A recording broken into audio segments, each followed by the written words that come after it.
أولا نرحب ضيوفنا. السلام عليكم ورحمة الله وبركاته. مرحبا بضيوفنا الكرام، طبتم وطاب ممشاكم وتبوأتم من الجنة منزلا. بارك الله فيكم وجزاكم الله خيرا. السلام عليكم ورحمة الله وبركاته. ما اسمك يا أخ؟ وعليكم السلام ورحمة الله وبركاته. اسمي أحمد محمد عبد وأنت؟ وأنا اسمي أمجد المقاسم. ماذا تعمل يا عم؟ أنا طالب وأنت؟ وأنا طالب.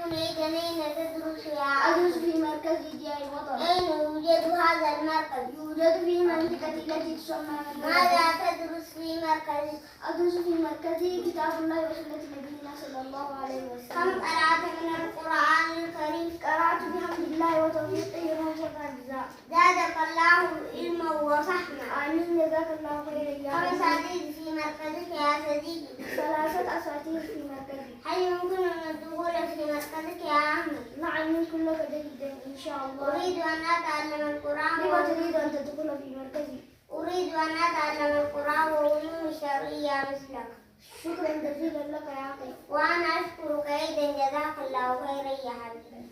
السلام عليكم ورحمة الله وبركاته.